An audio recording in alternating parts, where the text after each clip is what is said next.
Okay, I pulled the trigger. I have no idea how this thing's going to work. Never heard of this brand before. The thing I liked about it is it has a handle, so in wheels that you can tip it back and roll it without having to roll it flat on the ground and bend over. So I'm excited about that. And let's open it up and put it together and see what it's like. Some assembly required. Yeah. So don't panic like I did when you open the box, because most of the stuff is actually inside the canister. So the manual's in a few languages, but it has a few pages of English discussion on it, which is nice. Parts and service is on page 17. So we'll flip to that. This is the warranty information. There's a number of customer service. I just tried to call it. It's Sunday though, but I did get an answering machine, so that's good that it works. At least Cleva North America, I think is what they said, CLEVA. And so what I was worried about is just getting parts like a filter or something like that. I didn't see these in Walmart, the parts, or as far as filters go, at least not in my Walmart. I did read one of the reviews that somebody that had bought this had written in their review that they couldn't find parts for it on Walmart.com and were a little frustrated about that. But honestly, I went ahead and bought it because most likely this filter is going to be a pretty standard filter. It would surprise me if they made some weird filter that only fits their machine. And the truth is, my first Shop Vac I had 35 years ago, probably 30 years ago, and I ran it for 20 years. It was a Craftsman. It was this big, giant, noisy, super loud Craftsman with a big, giant 2-inch, 3-inch. I don't know how big the hose was. Enormous, and it was really long hose. I really liked it because it was like a 15 or 20 foot hose. It would reach everywhere, but I never changed the filter on it ever in that 20 years. I probably used it 18 or 20 years before I finally sold it at a garage sale. I would just take it out and bang it out and blow it out with the compressor and done. So getting parts for this, I'm not too worried about that. So the assembly instructions are very well written. It's not like they're translated from another language. So yeah, that's nice. Okay, but not that it's that hard. I mean, you could like put it together without even looking at the instructions, I think, and figure it out. So, although these rear wheels will go in either slot, and if you put them on wrong like I did, the wheels are actually facing this way, which is not the way you want them to face. You want them to face like this, so they're parallel with the front. Okay. Right. So it's been a long time since I bought a Shop Vac. Let me just say that. I didn't know they did this. This is a little extra filtration bag that collects dust. Okay. So, yeah. Has a nice rubber seal that seals around, all the way around this inlet here. Pretty cool. Okay, just a couple of things that are kind of cool. This, when you slide, okay, these are the hose pieces. When you slide this together, there's actually a little thing there that catches it and holds it. Okay, I don't know how long that'll last. I'll probably break it off pretty soon. But the other thing that's kind of cool is this handle, which was one of the biggest reasons I bought this vacuum. Actually, you can just push this in. This is one of those little, I don't know what you call these things, but you just push it in and then slide the handle up and out it comes. And so no screws to take the handle off if it's in the way, or if you're trying to store it against the wall. You could even flip it, maybe you can't flip it around. Yeah, it looks like you could even flip it around and put it on top. Okay, I'll have to try that. So you can flip the handle around. It just, these little pins don't have a hole to engage in. I guess you could drill a hole there and make them engage, but okay. But at least you can put it out. You can get that handle out of the way if you're trying to put it up against the wall. Okay, well, it looks like all the tools have that little catch system on there. It doesn't look super robust, but I can't remember ever having tools pull apart easily anyway. So whether that breaks or not, I guess it really doesn't matter to me.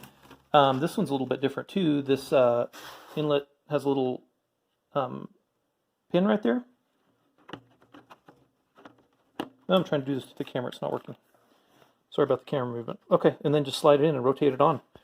And that kind of locks that in place. So this is sort of a universal piece that has, looks like a water squeegee. And then this piece as well. And you just, looks like you just squeeze these out and it pops out.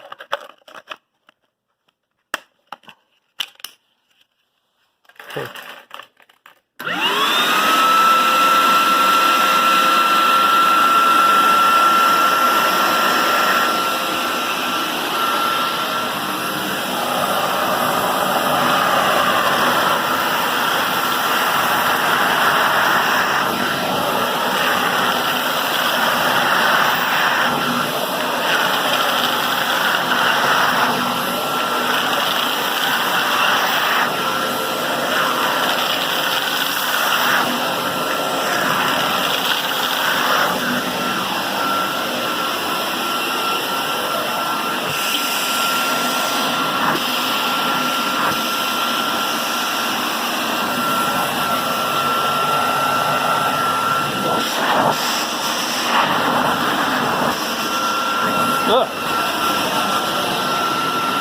Okay, that's a lot of suction. Let's try this little rug here.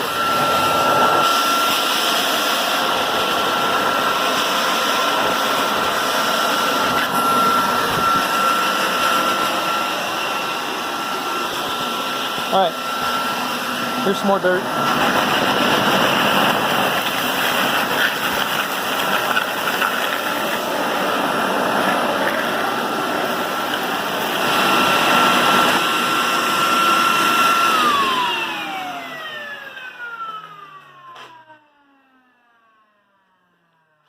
Okay, does it suck? Yes.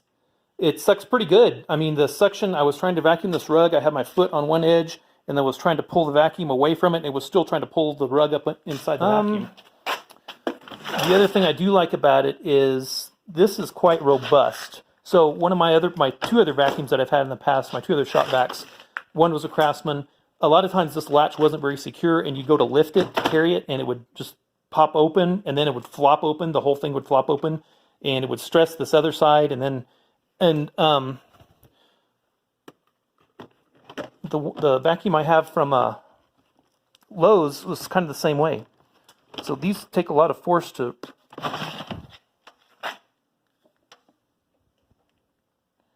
Okay.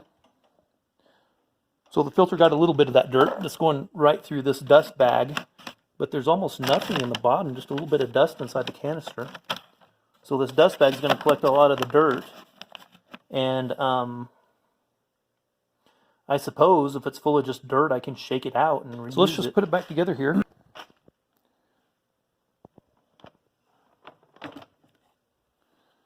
Set those where they line up.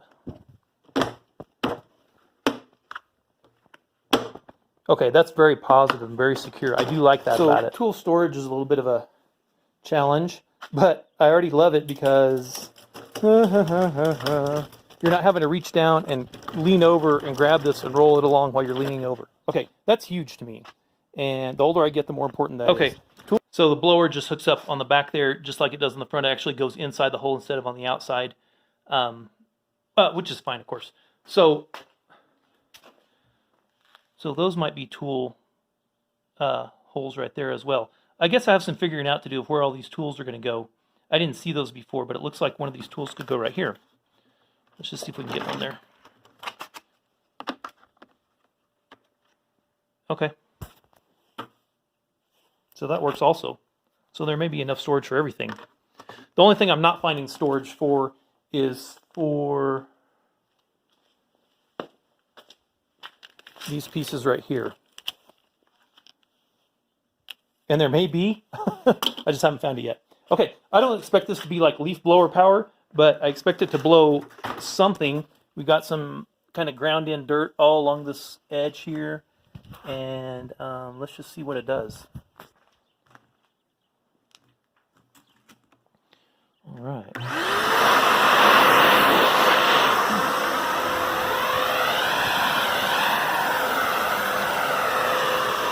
Okay, here it comes.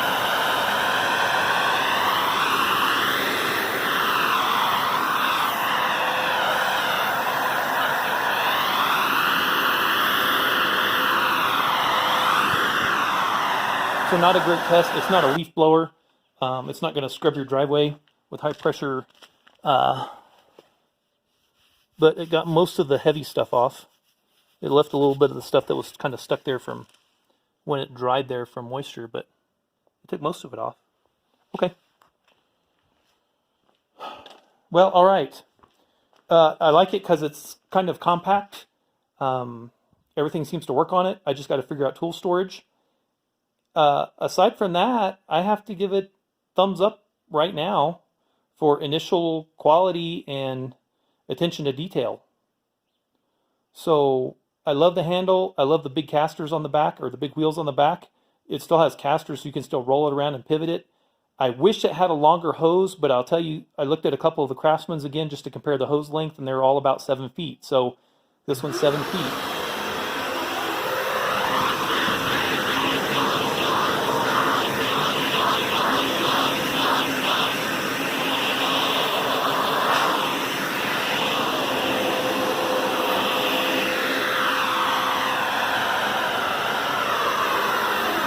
mixing work. Okay, we're hooked back up to the front, and let's just see how it does here. Of course, the 4Runner came with these WeatherTech mats, which are fantastic, but stuff still gets around the edges here. So let's just see how it does with just the bare hose. Let's see that.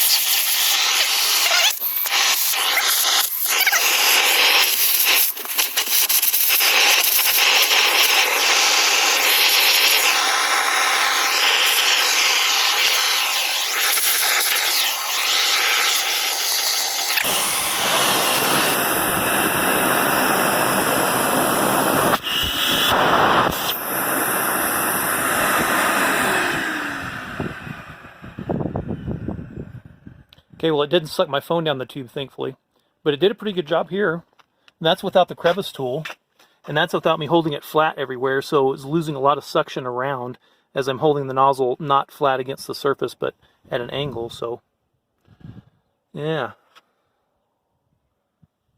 Can't tell my wife about this because then she's going to want me to detail her car all the time.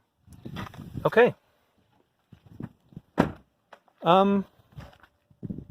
Yeah. So far, so good. What else I didn't notice before, which is very obvious now, is this cool drain that if you are sucking up water, you don't have to take it apart and dump it out. And that drives me crazy about my other shop vacs. I'm sure all the manufacturers are doing this now, but that's kind of nice. If you are sucking up water and you just want to drain it, you just unscrew that. That's yeah, my old vacs didn't have that. In fact, the vac I have right now doesn't do that either. So I have to take it apart and dump it out. So yeah, so far I have to give it, I don't know what kind of starter rate it, but I like it. Okay, I think this is how I'm going to settle on the tools. This fabric one, the bare floor one on the top here, crevice tool down there, this and this here, and I still haven't figured out a way to store the adapters for this bare floor tool. Okay. One last thing about this that I really didn't notice till I was putting it away yesterday was that when you pull on the hose doesn't pull out. Okay, and that's good. And also, it follows you around. Whatever direction you're pulling it, it follows you. The old style with 4 casters, swivel casters on the bottom, if you went to pull it one direction, a lot of times it would drift off to the side and run into your car, run into a wall, and you had to just come back and put your hand on it. And so that's pretty cool that it does follow you and it doesn't come apart. Okay, let's just take some quick measurements here. This is the bottom. Okay, so the bottom actually has this piece that fits over it like this. That's the bottom of the filter. Let's flip it over. So this is the part that actually goes against the motor housing here. And let's just measure the inner diameter first. I'm going to start at the 1 there, and then we'll go to, it looks like this would be 5 7/8 inner diameter. So we start at the number 2 and count that as 1, 2, 3, 4, 5 7/8. Okay, and then the outer diameter is 7 1/4. Okay, overall length would be 6 5/8. Okay, and then let's just do the inner diameter here as well. I don't know if this is going to matter to anybody, but it's about the same, about 5 7/8. Okay, all right. Okay, it's Monday. I did call this number, customer service, to ask about parts. I had to leave a message, and in about 10 minutes they called me back. The lady was very nice. She said, yes, anything warranty-wise, do call this number. She said the parts number she gave me is 1-866-788-7385.